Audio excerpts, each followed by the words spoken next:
This engine has been sitting in this boat for decades. Today I'm starting it one last time before pulling it out for good.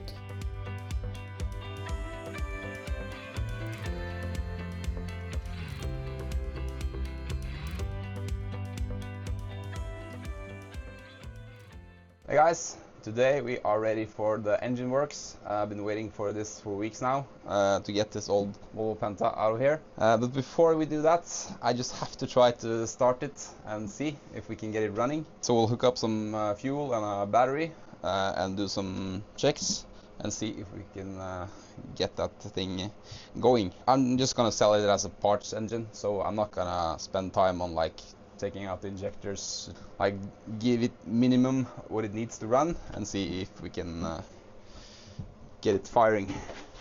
Before we hook up the battery, we're gonna do some troubleshooting and work on the electrical system, because we don't want to give power to wrong things. Like we have an electric anchor winch. I don't want to give that any electricity, not yet. So I'm just gonna find out what kind of cables go through the engine and hook up that. We got a full crew working for us today. We have my oldest son on the camera, and we have the youngest one in the Weebird doing some washing. So yeah, that's great.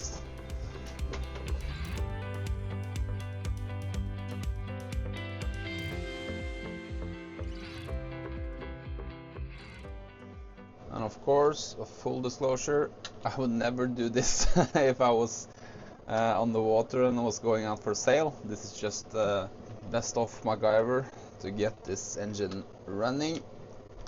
So this is not how you should do it. You see the copper here had some moisture in it. Not very good, but probably good enough to get it going. So this is the old cable for the grounding, and it's easy to see that it has been a lot of moisture and probably also water in this battery compartment.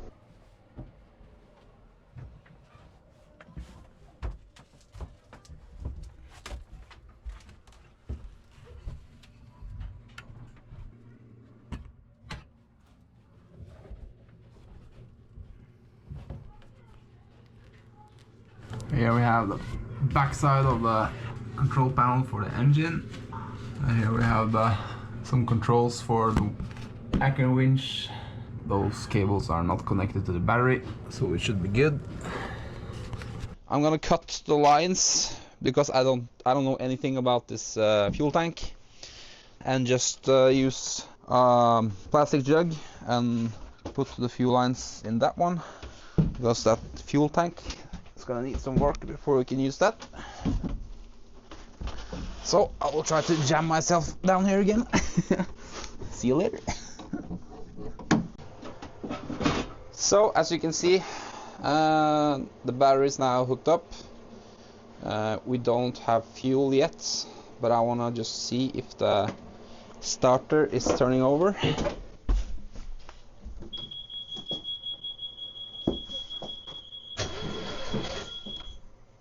That's a good sign. Nice. Okay, so we have power.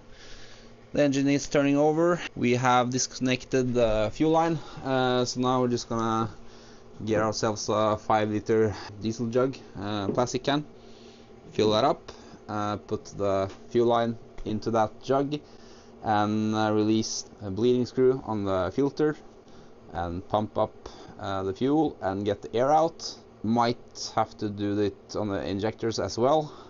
We'll see. Okay, good. Hey guys, I'm almost done. I just have the roof. It's kind of hard. If you're gonna have a bowl like this and you're washing, you cannot do it fast, I think. So this is the... Yeah. So goodbye. Yes.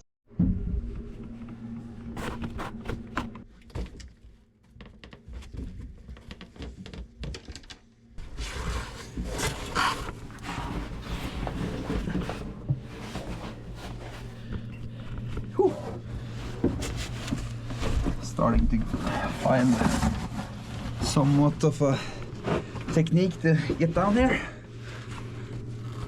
Huh. There's a lot of room in here.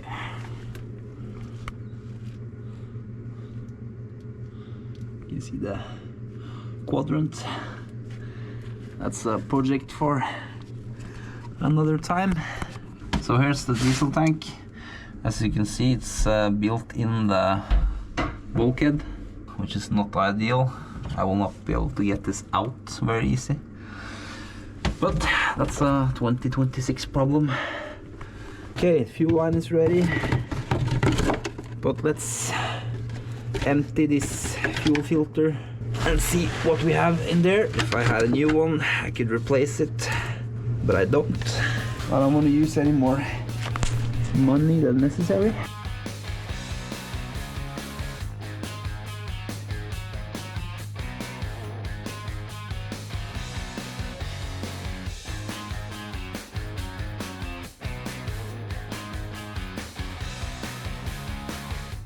I did remove the fuel filter and empty that.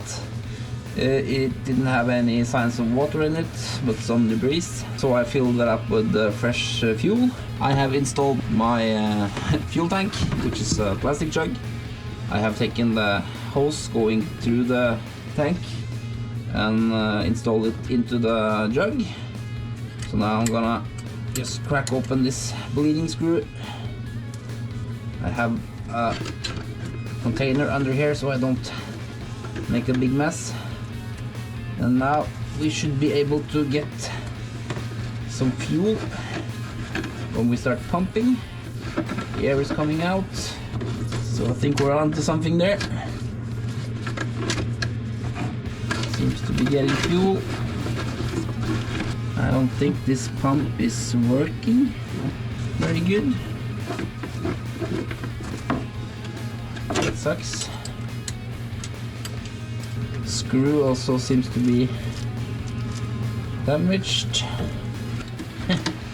This was not going as I had planned.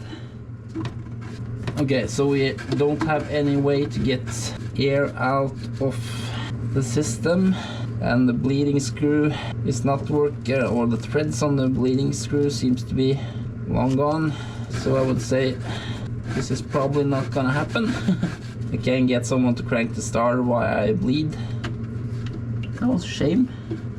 I don't have very high hopes for this because it will pull air from this screw, and I got some air out, but I don't believe I got, I don't know if I got fuel.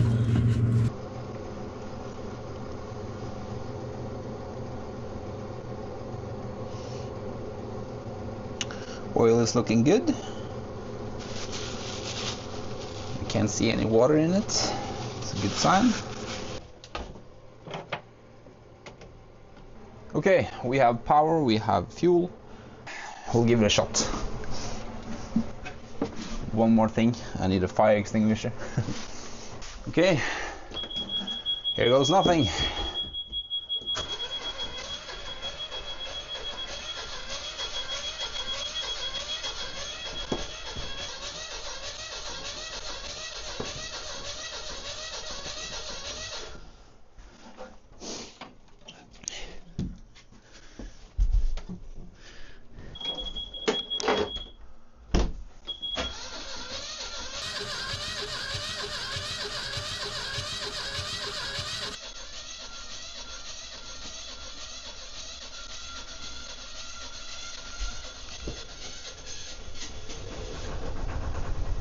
Yeah!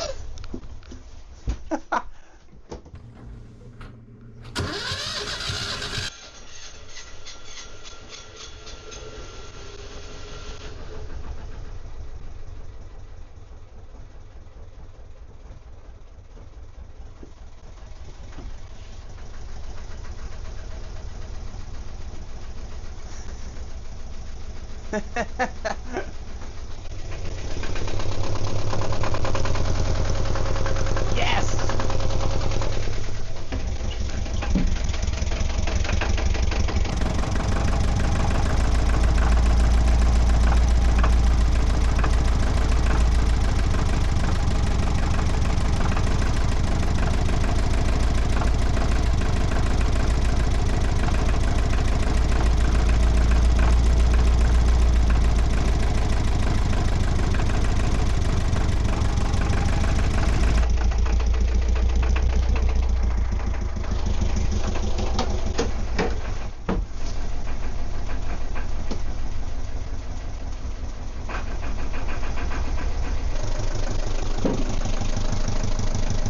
it's running!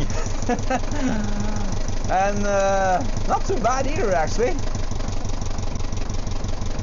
It also goes into gear, so that was nice. It is struggling a bit because I don't got all the air out of the system due to the lifter pumping bad. So yeah, but it seems to run pretty good. We'll call that a success.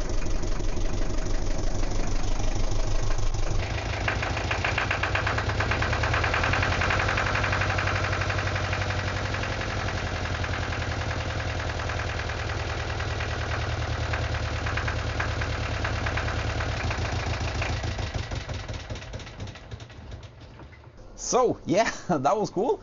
I started to lose my hope there for a brief moment, but luckily it started. I remember being quite confident in the first episode in this series that I could get it running, so it was nice to back those words up with the action. And it also proves that even if an engine looks kind of not so very nice, it can run, it can start. Water has been sitting in this water compartment for a long time in this level, but probably not so high that it has gotten into the engine, which is an important factor. The first thing I checked was oil, second thing, and that looked very nice.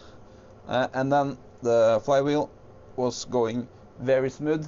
That's when I decided that okay, we can give this a shot. Replace the fuel, empty the fuel filter, and then sort out the wiring. And then yeah, it's just basically just try to crank and see what happens. Would I go to sea with this engine?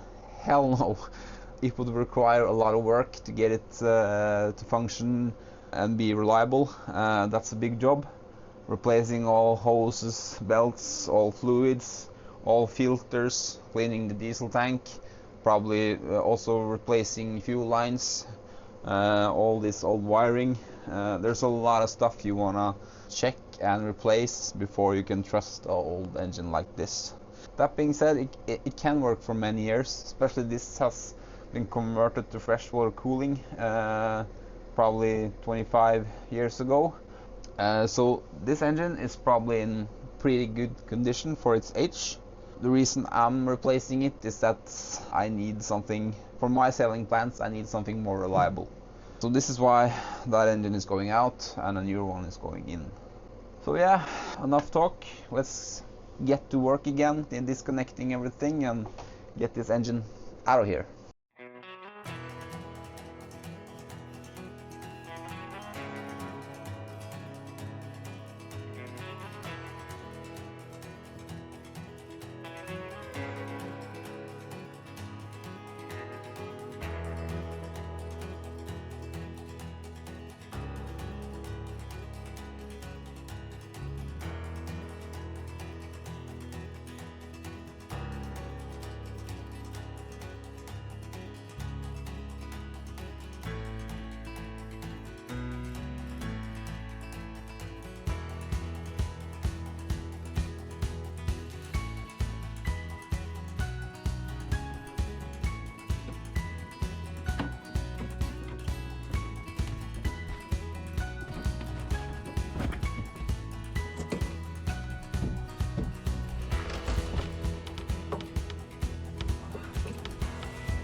So back in my little locker again.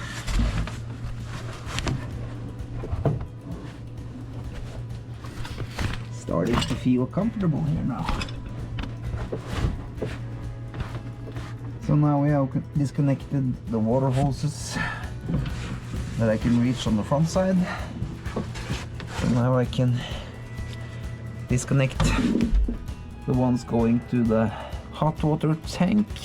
There's the empty siphon valve.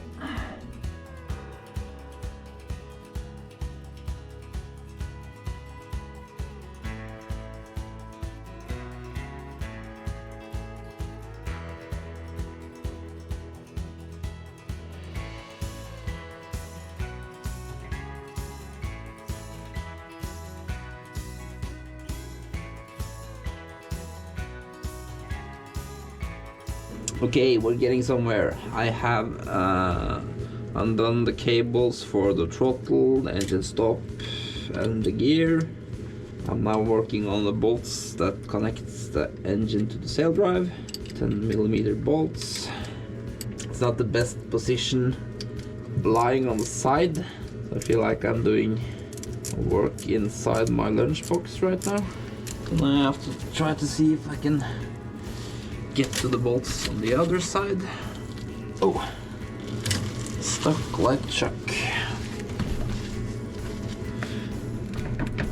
Ah, there we go.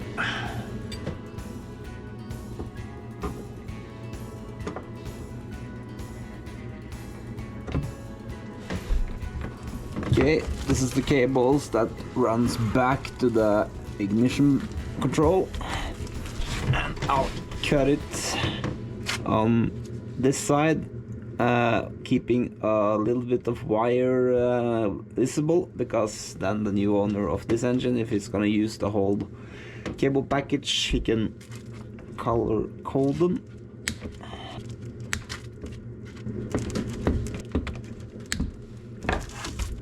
I don't know what this is.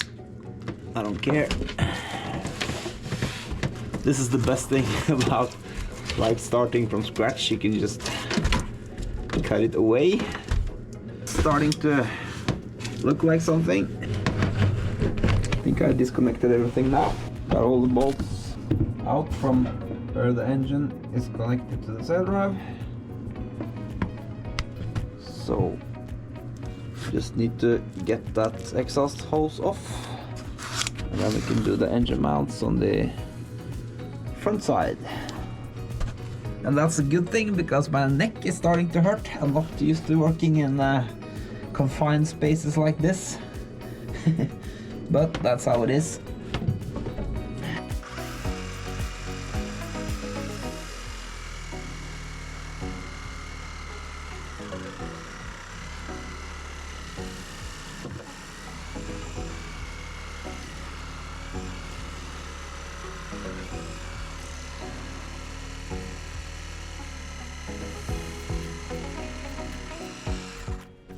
Oy. Even that struggled a bit, actually.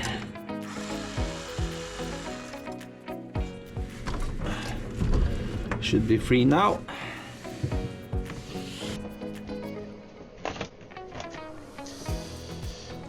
Okay, now we're at the front side of the engine, and now we have 4 bolts to undo on the engine mounts, and after that it's theoretically just to pull the engine forward. We shall see. See how stuck this is. Not very. I have wedged some wood under the engine, and I also have some more here that I can try to slide the engine forward so we don't get stuck in the frame here, because this engine does only have 2 mounts up here in the front. It has no rear mounts, so now it just sits at the sail drive, and the sail drive also has only that. So that was a good thing I started rambling about, because I need to remember to take a strap and take it around behind the sail drive and around the keel to leverage it up, because when I pull the engine forward now, the sail drive will try to go forward. Rambling on is sometimes good. I forgot that, to be honest. I'll go out one more time. Do that before we try to move the engine.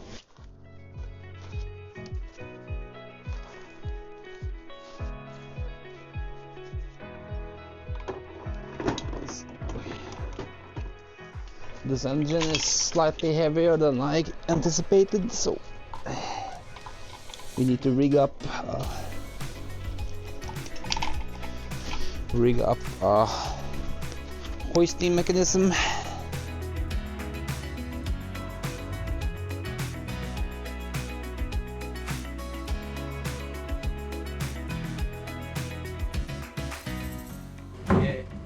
have some wedges under the oil pan. Let's try to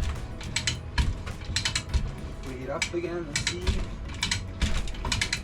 Get some momentum going here.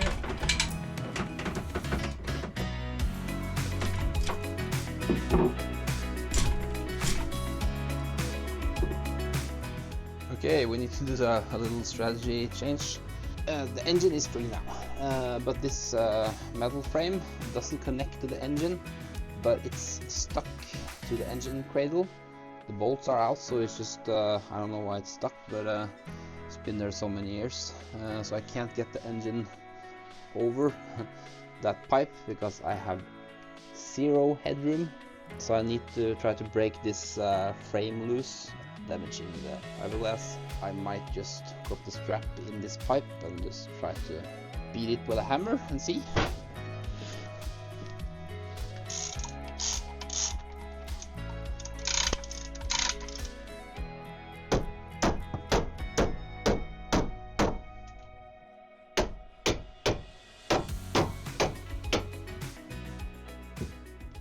No way.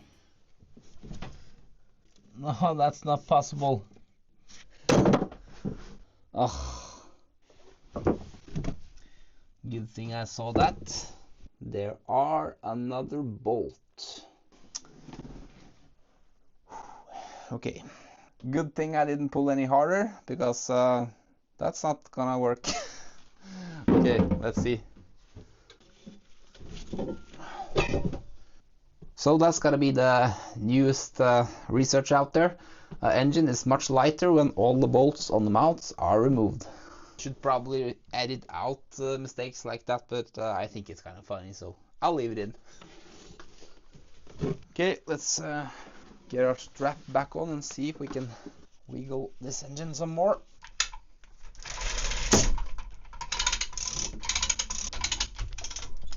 Ah, now we're getting somewhere. Woohoo! Okay, now we need to think twice about what we are doing.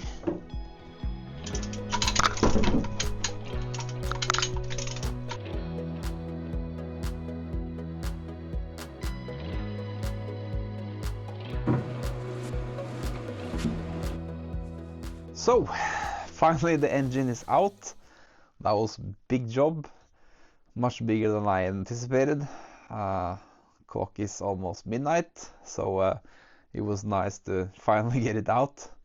But that's how boat work is. It's always more than you think it is. But now we have it out in the galley, which is nice.